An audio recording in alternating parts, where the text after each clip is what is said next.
Coming up, tomorrow is Election Day, and over 40 million Americans have already voted. SUNY Plattsburgh observed Black Solidarity Day today, and the UN has found no evidence to support Russia's claims that Ukraine could be preparing to use a dirty bomb. Plus, a look at your Plattsburgh weather, entertainment, and sports. Tonight on PS News.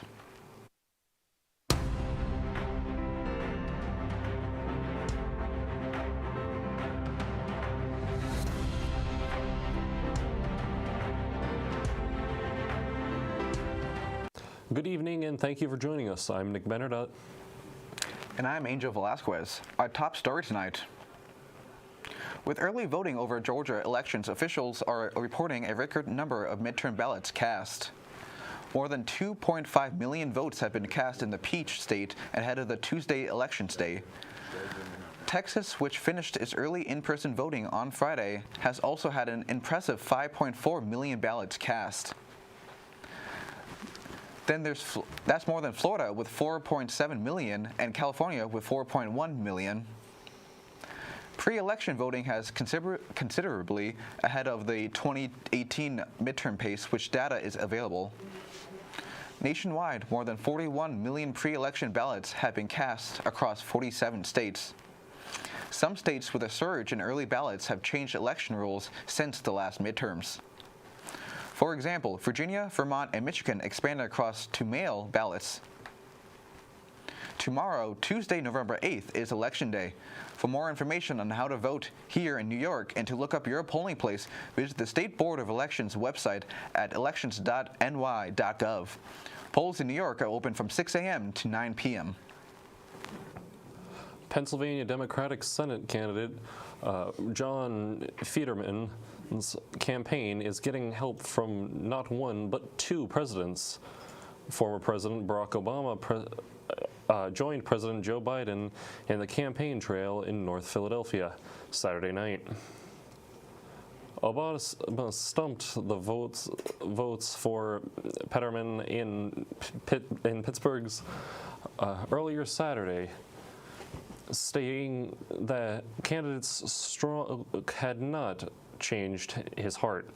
The former president acknowledged Fetterman's health struggles, stating it hasn't changed his value.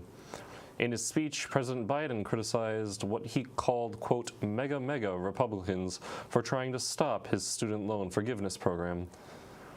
The current past president also showed their support for Democratic Pennsylvania governor candidate Josh Shapiro. In a busy final weekend on the campaign trail, President Biden also appeared here in New York in a Get Out the Vote event along Governor Kathy Hochul. Hochul is facing a closer than expected challenge for Republican Congressman Lee Zalo, who has risen for polls over recent weeks. This is Hochul's first race for governor. She was elevated to the position from lieutenant governor when Governor Andrew Cuomo resigned in August 2021. Earlier today, SUNY Plattsburgh paused its academic schedule in order to highlight an important day. PS News' Jeff Koff has more on the story. Jeff? Classes at SUNY Plattsburgh have been canceled in observance of Black Solidarity Day. Students and faculty have gathered to discuss the issues facing people of color. Presentations and demonstrations were held throughout the SUNY Plattsburgh campus. The event served as a platform for students of color. Black Solidarity Day just really provides a space for us to be able to have these conversations, and with students, professors, people a part of the Plattsburgh community can really come together and promote equality. Seminars included activities designed to take participants out of their comfort zone. The goal? Change commonly held perspectives. In order for us to grow physically in terms of that diversity, we also have to grow our minds. We have to build up a community of cardinals that feels that this issue is important for everyone. I think the more that we have days like this and students attend, that the more we can learn and the more hopefully we can work and pursue towards ending racism. Changing minds isn't easy. However, one presenter feels it's worth the effort. change is difficult to happen. And I personally believe that transformation is the way to go. I absolutely believe that by doing so, that's a little drop in a big barrel. And it's events like these that show education can happen outside the classroom. It's nice to know that there's spaces and there's opportunities for not only us to learn, but other populations to learn about what we have going on. While today's event had many students and faculty members involved, the main hope is to bring awareness to the campus community and abroad. In Plattsburgh, Jeff Koff, PS News. The United Nations nuclear watchdog says it found no evidence of dirty bombs in Ukraine. The International Atomic Energy Agency said in a statement on Thursday that it had inspected 3 Ukrainian facilities and didn't find any evidence of illegal nuclear activity or material. This debunks claims by Russian President Vladimir Putin and his senior military leaders that Ukraine has been planning to use one. And comes it at a time of increased global concern that Russia has used the claim to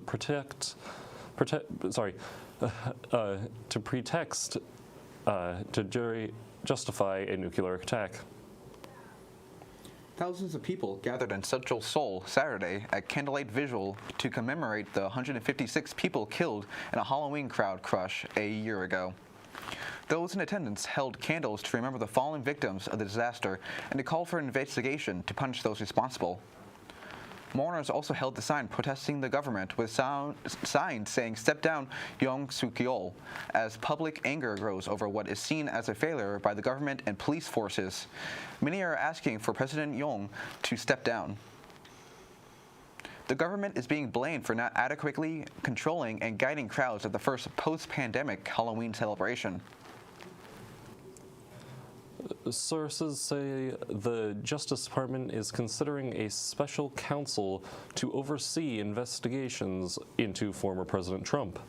The step may be necessary if Trump officially declares his candidacy for a second term as president because of political implications.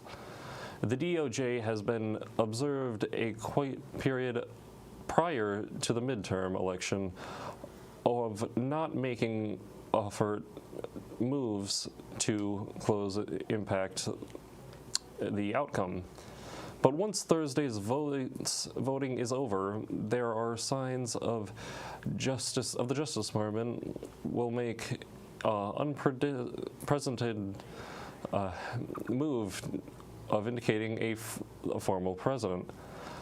Possible criminal charges could emerge from the January 6th investigation and mishandling of top secret documents at Mar-a-Lago. The final decision to charge Trump and his associates will ultimately fail to Attorney General Merrick Garland.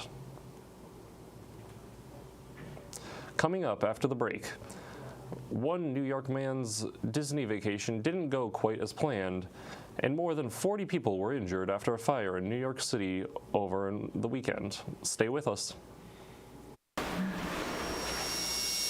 What am I looking at here? It's a spaceship. From where? From space. All right, people, let's hit these guys with some PSTV.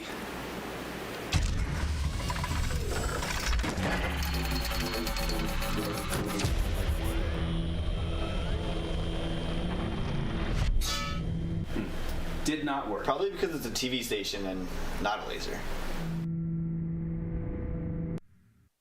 Then it was slower. Welcome back. Disney World might be the happiest place on Earth for some, but for this New York man, it turned out to be a place he might wish he hadn't visited. That's because the trip landed him behind bars. Fugitive Quashawn Burton was visiting Disney's Animal Kingdom when an inspector with the United States Postal Inspection Service caught him sight of him. The inspector, Jeff Andre, was also on vacation. He knew exactly who Burton was because he signed his arrest warrant. Burton allegedly stole the identities of at least 4 people to get nearly $150,000 in government loans meant to help struggling businesses during the pandemic. The 31-year-old was on the run for a year before he was arrested at a bus stop outside the Florida theme park. Federal prosecutors have argued against his release on bail because they say he might run again. The U.S. may soon have a tool to fight some respiratory tract infections caused by RSV. A preventive treatment for the ailment was approved by the European Commission Friday, according to a spokesperson for the drug maker Sanofi. That officially says the submission has been sent to the Food and Drug Administration, and if it gets an okay from the FDA, it may be available in the U.S. sometime next year. Right now, RSV is causing many pediatric hospital beds to fill up nationwide. The Centers of Disease Control and Prevention says that children get RSVs sometimes before the age of 2. It often is a mild infection, but it can cause serious for some infants. This is the first treatment of its type to protect all children during the first year of life. More than 40 people were injured in a Midtown Manhattan apartment fire on Saturday. New York firefighters believe the blaze may have been sparked by a lithium-ion battery connected to an e-bike or a scooter.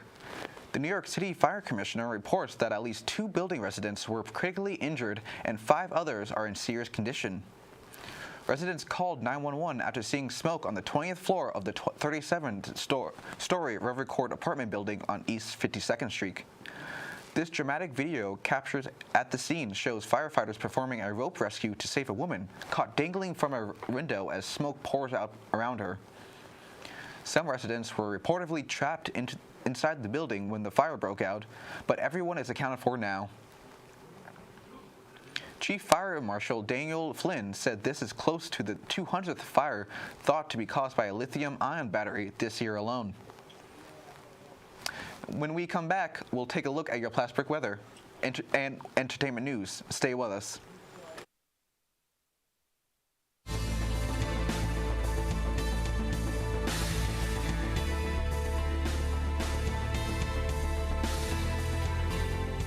The sport of jiu-jitsu is mainly for, you can use it for self-defense. That's the number one reason it appeals to people. There's other people who come to this club for the competition aspect, and also a lot of others who do it for the workout aspect. It has multiple ways of appealing to different audiences, and you should come give it a try. You might like it.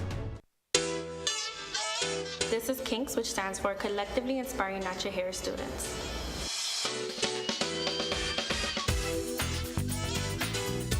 We like to promote people to embrace their natural hair and just love who they are.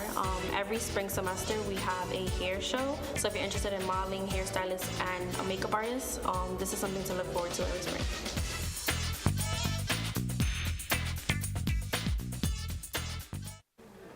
Welcome back. I'm your meteorologist, Marcel Gibbs. Here's a look at your Plattsburgh weather. Now we have lowered from the 70s we're used to, and we're going back to 40s and 50s. We're seeing 48 for Owl's Head, 49 for Vermontville, 49 for Dannemora, 54 for all disabled Forks. We're going back up again. 57 for Plattsburgh, 54 for St. Albans City, and 57 for Wilson. Now let's take a look at your 5-day forecast. Now, despite the lowering temperatures, we are seeing sun for most of the week. We're seeing Tuesday, sunny with a high of 57. We're seeing Wednesday, sunny, high of 50, going up slowly but surely. Thursday brings us our high of 63. We're finally breaking the 50, and mostly sunny, but hiding out behind a few clouds. Friday, we're seeing partly sunny, high of 64, and it seems that we are going right back down because Saturday we lose the sun and we lose the temperature with the temperature of 59, and we're getting rain. That's all for your weather. I'm Marcel Gibbs. Now back to Angel and Nick at the desk. Thanks, Marshall. It just keeps getting bigger. With no winner in Wednesday or Saturday night's Powerball drawings, the lottery jackpot has grown to $1.9 billion. Yes, that's billion with a B. The jackpot has been growing for 3 months without a winner and surpassed the previous world record of a lottery prize of $1.58 billion, which has also set by Powerball back in 2016. The winner can choose to receive the prize as an annuity over 30 years or take a lump sum payment for about $929 million. The next Powerball drawing is tonight at 11 p.m. Better get my ticket. Yeah, probably. Krispy Kreme is once again offering a sweet incentive to help get out the vote. They're giving away a free original glazed donut to all customers at participating donut shops across the U.S. on Tuesday. No purchase is necessary, and they won't be checking for proof that you voted. But the company hopes the freebie will remind people how important it is to take part in every election. Krispy Kreme also gave away donuts 2 years ago for the 2020 presidential election. Now, let's take a look at what's happening in the world of entertainment with your PS Entertainment Update. Here's Edward Belarjon. Thanks, Angel. Aaron Carter, the singer who found fame with pop songs like I Want Candy, has died at the age of 34. The one-time teen idol started his recording career at the tender age of 9. A spokesperson for the LA County Sheriff's Department said deputies responded to a call at his Lancaster home at around 11 a.m. local time. Carter was found dead in his bathtub. Authorities have provided no information about a possible cause of death. Aaron, who was the younger brother of the Backstreet Boys' Nick Carter, first rose to fame in 1997. In addition to his career in music, Carter was also an actor appearing in TV shows like Lizzie McGuire and Sabrina the Teenage Witch. Authorities have provided no information about a possible cause of death. Jimmy Kimmel is coming back to host the Oscars. This will be the third time the comedian will be hosting the annual event. Kimmel issued a statement saying he is grateful to the Academy, quote, for asking me so quickly after everyone good said no. The only people who have hosted the Oscars more than Kimmel are Whoopi Goldberg, Jack Lemmon, Johnny Carson, Billy Crystal, and the legendary Bob Hope, who holds the record, having hosted 11 times.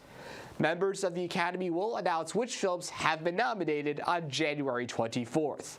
The 95th Academy Awards ceremony will air live on March 12th from the Dolby Theater in Hollywood.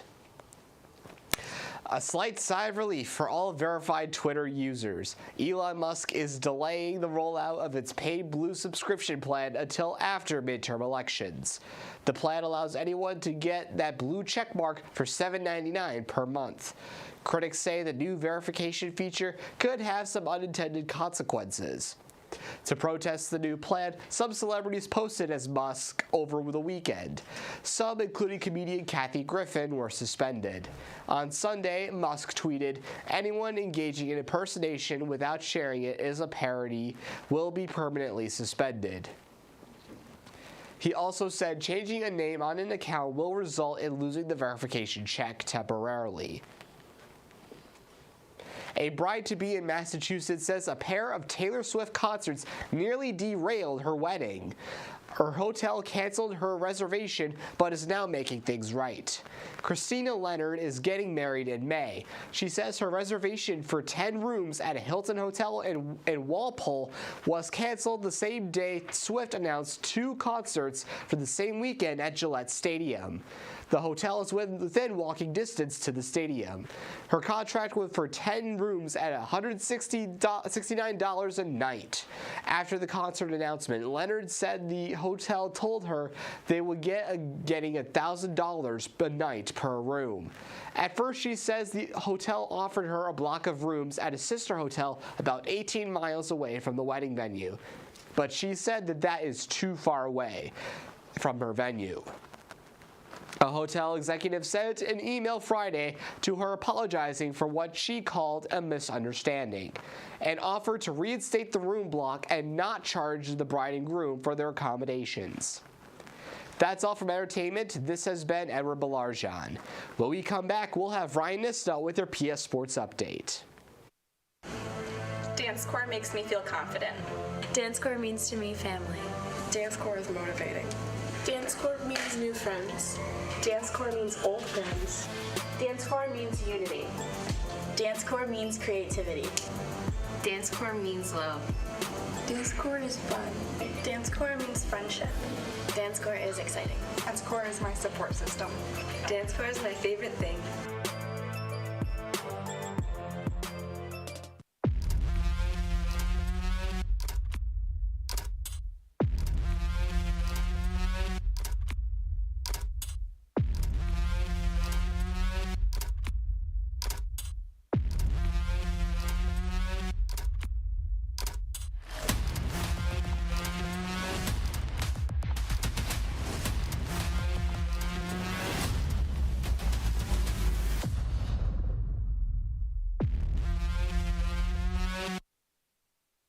Welcome back. With your PS Sports Update, I'm Ryan Nista. Starting with news out of Cardinal Country. The Plattsburgh State men's ice hockey team dropped a 5-1 decision to Oswego State in their SUNYAC opener last Friday evening. Oswego came to the match ranked at number 10 in the men's Division III top 15 poll. Despite the loss, the Cardinals outshot the Lakers by a 29-20 margin. Plattsburgh State went 1 for 3 on the power play, while Oswego was scoreless in one chance with this extra skater. The Lakers did see some special team success with a shorthanded goal, while the Cardinals were dominant at the faceoff dot, going 36 for 58. Jack Ring would score the only goal for the Cards. This goal assisted by Riley Sutherland, which would mark Sutherland's first collegiate point. Plattsburgh State would drop to 1-1-1 overall and 0-1 in the SUNYAC. The Cards looked to bounce back the following day versus their rivals at SUNY Cortland. The team would do just that, notching a statement win, defeating SUNY Cortland 7-2. The Cardinals owned a 44-28 edge in shots on goal and went 1 for 5 on the power play. While the Red Dragons were 1 for 3 with the extra skater, Plattsburgh State was dominant on faceoffs once again, going 46 for 72. Junior forward Paul Breyer scored 2 goals, while first-year forward Riley Sutherland scored his first collegiate goal and also chipped in with 2 assists. First-year forward Ryan Bonfield netted his first collegiate goal as well and added an assist, while senior forward Adam Chetwitz also recorded a goal and an assist. Plattsburgh State rises to 2-1-1 overall and 1-1 in the SUNYAC with the win, and hosts SUNY Brockport next Friday, November 11th at 7 p.m. in their home opener. The women's ice hockey team would have much success at SUNY Morrisville this weekend, where the team would face off against the Mustangs in back-to-back games. Head coach Kevin Howell earned his 450th career victory, and graduate student Sarah Krauseneck recorded her 100th career point following 3 assists in Game 1 as Plattsburgh State women's ice hockey team kicked off their 2022 season in Northeast Women's Hockey League schedule with a 6-1 victory. Plattsburgh State entered the contest ranked at number 3 in the Women's Division III top 15 poll. Junior forward May Olshansky scored 2 goals and added an assist, while senior defenseman Sierra Benjamin scored a goal and distributed 2 assists. The Cardinals owned a 56-18 edge in shots on goal while going 3 for 5 on the power play. Morrisville went 1 for 3 with the extra skater. Senior goaltender Leila Neese made 17 saves in the victory for the Cardinals, while sophomore goaltender Emma Plett turned aside 50 shots in the loss for the Mustangs. Plattsburgh State would rise to 1-0 overall and 1-0 in the NEWHL with the win. This would not be their only win on the weekend, moving forward to Saturday's game. Graduate student forward Nicole Unsworth reached a 100-point plateau with 3 assists, and senior forward Ivy Borick scored her second collegiate hat trick as the number 3 Plattsburgh State women's ice hockey team completed a weekend Northeast Women's Hockey League sweep over SUNY Morrisville with a 7-1 victory. Unsworth entered the afternoon with 99 career points and reached the 100-point mark on the Cardinals' first goal of the game with an assist. She had 2 more assists to finish the game with 102 career points to her credit. Borick scored 3 goals for her second collegiate hat trick, matching her previous career high from November 19, 2021 against Morrisville. Junior forward May Olshansky had another standout performance with 2 goals and 2 assists, finishing the weekend with 7 points on 4 goals and 3 assists. Plattsburgh State rises to 2-0 overall and 2-0 in the NEWHL with the win and hosts SUNY Potsdam in its home opener on Friday, November 11th at 3 p.m. Morrisville falls to 0-3-1 overall and 0-2 in the NEWHL and will host Oswego State next Friday at 4 p.m. A quick update on Plattsburgh State basketball. Both the men's and women's teams will be kicking off the regular season schedule at home tomorrow night versus the Clarkson University Knights. The women's game will tip off at 5:30 p.m. and the men's game will follow directly after with a scheduled tip-off at 7 p.m. Both squads fell to Clarkson last year and are looking to put a stop to their current losing streaks. That is all for Cardinal sports. Now to pro baseball. In Houston, Astros fans lined the city streets to celebrate the team's World Series win Monday. The city hosted its Astros victory parade with a route that spanned up to 3 miles. Police said at least 1 million people were expected to attend the celebration. The Houston Astros won the franchise's second World Series title Saturday after they beat the Philadelphia Phillies 4-1 in Game 6. Perhaps no one was happier about the Houston Astros winning the World Series Saturday than Mattress Mac. The flamboyant furniture store owner, whose real name is Jim McIngvale, won a $75 million sports bet. While some are calling it the largest payout in sports betting history, Mattress Mac told CNN the real winner is his customers. Seeing the Astros win and refunding this $75 million to some delighted customers, it'll be an experience of a lifetime for our customers. Gallery Furniture customers who bought certain mattresses costing $3,000 or more will get their money back. The promotion is not that unusual for the store's owner, who is famous for his huge betting on sports. McIngvale gives all the credit to his hometown Astros. He says, quote, "They did all the work. All I did was bet the money." While the Astros and the fans of the team celebrated, the Phillies did just the opposite. After losing in Game 6, manager Rob Thompson had this to say about his players. They've accomplished a lot. Still disappointing, though. But and I told them after the game, I said, "You guys have nothing to be ashamed of, and you don't need to hang your head for anybody, because they came to the ballpark every day and worked hard and played as a team, had a lot of fun. They grinded through a lot of obstacles, and I'm just so proud of all of them. I really am." On October 3rd, the Phillies clinched their first playoff berth since the 2011 season and defeated the St. Louis Cardinals in the Wild Card Series. They upset the Atlanta Braves in the divisional series in 4 games and advanced to the NLCS for the first time since 2010. There, they defeated the San Diego Padres in 5 games to advance to the World Series, their first World Series appearance since 2009. Unfortunately, their run would end at the hands of the Houston Astros, but after having so much success throughout the postseason, it is hard to look back and regret. Like Rob Thompson said, his guys have nothing to be ashamed of. Unfortunately, Phillies fans will have to wait a painful 5 months before the 2023 season starts, up at the end of March. The Phillies will look to return to the World Series and take home the Commissioner's Trophy, something they haven't done since 2008. That is all for your PS Sports Update. I'm Ryan Nista. Now back to the desk with Angel and Nick. Thanks, Ryan. Unfortunately, that's all the time we have for tonight. Thank you for joining us. To stay up to date with Plattsburgh News and all Plattsburgh State TV, be sure to follow us at Plattsburgh State TV on all social media platforms. I'm Nick Benardot. And I'm Angel Velasquez. And remember, Plattsburgh, buy that lottery ticket, get that free Krispy Kreme donut, even though we don't have one around us, and make sure to vote. Thank you for joining us, and have a good night, Plattsburgh.